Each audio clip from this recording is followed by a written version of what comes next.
ഞങ്ങൾ third evacuation ഫ്ലൈറ്റിൽ Ukraine നിന്ന് കൊച്ചിയിൽ ലാൻഡ് ചെയ്ത് ഇപ്പോൾ കോഴിക്കോട് ഫറൂഖ് ഓൾഡ് ബ്രിഡ്ജിൻ്റെ അടുത്ത ഒരു ക്വാറന്റൈൻ സെൻറ്ററിൽ നിന്നാണ് ഇപ്പോൾ ലൈവ് വീഡിയോ ഇടുന്നത്. ഇത് ഞങ്ങളെ കൂടെ വന്നിരിക്കുന്ന എൻ്റെ കൂടെയുള്ള മൂന്ന് വിദ്യാർത്ഥികളാണ്. ഉക്രൈനിൽ നിന്ന് വന്ന തന്നെയാണ്. കൂടെ 2 ബോയ്സും ഉണ്ട്. ഈ സമയത്തായതുകൊണ്ടാണ് അവരെ ഈ വീഡിയോയിൽ കൂട്ടാഞ്ഞത്. ഈ ലൈവ് ഇടാൻ കാരണം എന്ന് വെച്ചാൽ ഞങ്ങൾ ഇവിടെ എത്തിയെന്നുള്ള വല്ല ഒരു ഫെമിഗേഷൻ അല്ലെങ്കിൽ സാനിറ്റൈസേഷൻ ഒരു സാധനം അവർ ഇതുവരെ ചെയ്തിട്ടില്ല. പിന്നെ വാഷ്റൂമിൻ്റെ ഒന്നും ക്ലീനിങ് ചെയ്യാത്ത, ഇതൊക്കെ ആരോ യൂസ് ചെയ്ത സോപ്പും കാര്യങ്ങളൊക്കെ തന്നെയാണുള്ളത്. പിന്നെ ഇത് ആരൊക്കെയോ യൂസ് ചെയ്തതും ഇതൊന്നും ഇതുവരെ ക്ലീൻ ചെയ്തിട്ടില്ല. റൂമിൻ്റെ അവസ്ഥ ഇതൊക്കെ തന്നെയാണ്, വേസ്റ്റിൻ്റെതും. പിന്നെ ഈ റൂം ക്ലീൻ ചെയ്തിട്ടും കിട്ടിയ ഈ വേസ്റ്റിൻ്റെതാണ് ഇതുള്ളത്. ഓരോ റൂമൊന്നും ഇതേപോലെ കിട്ടി. നമ്മൾ തന്നെ ഇത്രയും ക്ഷീണത്തിൽ വന്നിട്ടാണ് ഇതൊക്കെ ചെയ്ത് തന്നെ. രാവിലെ ഞങ്ങൾ എയർപോർട്ടിൽ എത്തിയത് കീവ് ടൈം വെച്ച് നോക്കുമ്പോൾ 2.5 മണിക്കൂർ ഡിഫറൻസ് ഉണ്ടാവും ഇവിടെ ഇന്ത്യൻ ടൈമായിട്ട്. കീവ് ടൈമിൽ വെച്ച് നിൽക്കുന്ന ഞങ്ങൾ 9:30 കീവ് എയർപോർട്ടിൽ ഞങ്ങൾ എത്തിയിട്ടുണ്ട്. അത് കഴിഞ്ഞ് ഫ്ലൈറ്റ് ഞങ്ങൾക്ക് 3:50 കിട്ടിയത്. 3:50 തന്നെ അത്രയും ടൈം ഞങ്ങൾ ആകെ 2 ബിസ്ക്കറ്റ് ഒരു വെള്ളമൊക്കെ കുടിച്ചിട്ടാണ് അത്രയും പിടിച്ചു നിന്നത്. അത് കഴിഞ്ഞ് ഫ്ലൈറ്റിൽ നിന്ന് മാസ്കൊക്കെ ഇട്ട് ഇനിയിപ്പോൾ ഒന്ന് ഫുഡ് തന്നതോ ഞങ്ങൾ വെള്ളം കുടിക്കാത്തതൊക്കെ ഇനി പലതും ഒന്നും ഫ്ലൈറ്റിൽ നിന്ന് കിട്ടണ്ടെന്ന് വിചാരിച്ചിട്ടാണ് ഞങ്ങൾ ഈ ഒന്നും കുടിക്കാണ്ടതും ഒക്കെ. ഇവിടെ എത്തിയപ്പോൾ ഇമിഗ്രേഷനിൽ ഞങ്ങൾ ഫോം ഫില്ല് ചെയ്ത് കൊടുത്ത് അത്രയും കഷ്ടപ്പെട്ട് അവിടെ നിന്ന് ഇത്രയും മണിക്കൂറോളം ബാത്റൂമിൽ ഒന്നും പോകാണ്ടെല്ലാം പിടിച്ച് സഹിച്ച് ഇവിടെ എത്തി. കൊച്ചി എയർപോർട്ടിൽ ഇമിഗ്രേഷൻ്റെ അവിടെ നിന്ന് മാസ്ക് കാണിച്ച് ക്യാമറയിൽ സ്കാൻ ചെയ്യാൻ വേണ്ടിയിട്ട് അവർക്ക് ആളെ തിരിച്ചറിയാൻ മാസ്ക് അയച്ച് രണ്ടാമത് ഇടുന്നേരം അയാൾ പറഞ്ഞിരുന്നതെന്ന് വെച്ചാൽ ഇനി മാസ്കിൻ്റെ ആവശ്യമില്ല, മാസ്കൊക്കെ ഒഴിവാക്കി കളന്ന്. പിന്നെ അയാളും മാസ്ക് ഇട്ടിട്ടാണ് ഉള്ളത്. പക്ഷേ വയസ്സിന് മുതിർന്നതുകൊണ്ട് ഞങ്ങളൊന്നും ചോദിക്കാൻ നിന്നില്ല. അത് കഴിഞ്ഞ് പുറത്തെത്തിയപ്പോൾ പിന്നെ പ്രീപെയ്ഡ് ആണ്. എത്രയോ ഞങ്ങൾ പോലീസുകാരോട് ഞങ്ങൾ പറഞ്ഞു, ഇവിടെ ഞങ്ങൾ വീട്ടിലെത്തിയിട്ട് അവിടെ വീട്ടുകാർ പൈസ കൊടുത്തോളൂ, ഞങ്ങളെ ക്വാറന്റൈൻ സെൻറ്ററിലേക്ക് എത്തിച്ചാൽ ഞങ്ങൾ പൈസ കൊടുത്തോളൂ, KSRTC ബസ്സിൽ ഞങ്ങൾക്ക് പോകാൻ പറ്റില്ല എന്ന് പറഞ്ഞു.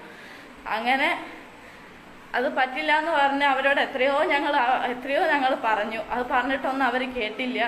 എന്തായാലും KSRTCയിൽ തന്നെ ഗവൺമെൻറ് ക്വാറന്റൈനിൽ പോകാമെന്നത് പറഞ്ഞു. ഞങ്ങൾ ലാൻഡ് ചെയ്ത സമയം 4:10 കൊച്ചിയിൽ ലാൻഡ് ചെയ്തത്. 7 മണിക്കാണ് ബസ് എടുത്തത് തന്നെ. അത്രയും 4 മണിക്ക് കയറി എല്ലാ സമയവും എല്ലാ ഇമിഗ്രേഷനും ഒക്കെ കഴിഞ്ഞ് ഞങ്ങൾ പുറത്തിറങ്ങി ബസ് കയറിയപ്പോൾ അതിലാണെങ്കിൽ ഗൾഫിൽ നിന്നും പല രാജ്യത്തുനിന്നും വന്ന ആൾക്കാരെ ഒന്നിച്ച് കൂട്ടിയിരിക്കുക. ഒരു ബസ്സിൽ 24-26 പേരിൽ കൂടുതൽ ആൾക്കാരാണ് ഒരു ബസ്സിൽ ഉണ്ടായിരുന്നത്. അതും 2 സീറ്റിൽ ഈ അകലം നമ്മളെ ഡിസ്റ്റൻസ് കീപ്പ് ചെയ്യണമെന്ന് പറഞ്ഞിട്ട്, അകലം പാലിക്കണമെന്നും പറഞ്ഞിട്ട് ഇട്ടിട്ടുണ്ടെങ്കിൽ 2 സീറ്റിൽ 2 ആളായിട്ട് 3 സീറ്റിൽ 3 ആളായിട്ട് അത്രയും ഫില്ലാക്കിയിട്ടാണ് ബസ് വന്നത്. ഇത്രയും കഷ്ടപ്പെട്ട് ഒരു ഭക്ഷണം കഴിക്കാണ്ട് ഫ്ലൈറ്റിൽ നിന്ന് ഞങ്ങൾ വന്ന് ഇവിടെ എത്തിയിട്ടു ഇനി ഈ ബസ്സിൽ നിന്ന് ഇപ്പം അവിടുന്ന് കിട്ടിയിട്ടുണ്ടോ, ആർക്കും കൊറോണ ഉണ്ടോന്നോ ഒന്നും ഞങ്ങൾക്ക് അറിയില്ല. അതേപോലെ ഞങ്ങളെ കൊണ്ടുവന്ന സ്ഥലമാണെങ്കിൽ ഇതുവരെ ഒന്നും ക്ലീൻ ചെയ്തിട്ടില്ല. അത്രയും ചവി കെട്ട് ഒരു സാധനം തിന്നാണ്ടാണ് ഇവിടെ നിന്ന് അത്രയും വയ്യായിട്ട് ഈ റൂം മൊത്തം അടിച്ച് തൂത്തുവാരി വൃത്തിയാക്കിയതിന് ശേഷമാണ് ഇവിടെ ഓരോ സാധനം. ഈ ബെഡിലൊക്കെ ആരൊക്കെ കിടന്നുണ്ടെന്ന് എനിക്ക് ആകെ കിട്ടിയ സാധനമാണ് ഈ പില്ലോ, ഈ സാധനം. പിന്നെ ബാക്കിയുള്ള വെള്ളം വരെ ഞങ്ങൾക്കില്ല. 9 ആൾക്കാർക്ക് 2 കുപ്പി വെള്ളം കാണുന്നത്. ഇത് വീട്ടിൽ നിന്ന് കൊണ്ടുവന്ന വെള്ളം. അതേപോലെ ഞങ്ങൾ ഭക്ഷണമൊക്കെ വെച്ചാൽ എല്ലാവർക്കും വേണ്ടിയിട്ട് ഒരു കവറിൽ തന്നെ ചോറും പപ്പടവും എന്ന് വെച്ചാൽ അത് മാത്രം വേറെ ഇട്ടിട്ട് ഒരു കവറിലാണ് പപ്പടം മൊത്തം ഇട്ടിട്ടാണ്.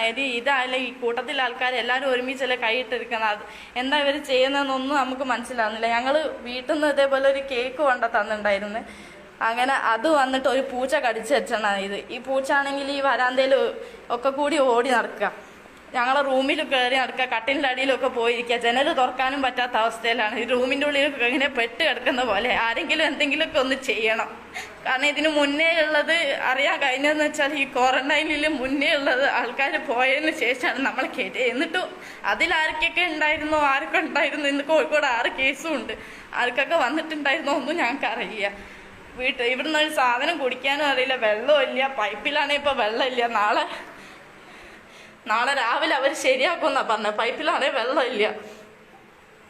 ഇപ്പം രാത്രി ബാത്റൂം പോകാനുള്ള അത്യാവശ്യം ഉണ്ടെങ്കിൽ ഞങ്ങൾ എന്ത് ചെയ്യും? ഒന്നും ചെയ്യാനില്ല. അത്രയും പെട്ട് കിടക്കാം. കുടിക്കാനും വെള്ളമില്ല, ഒന്നും ചെയ്യാനാവുന്നില്ല.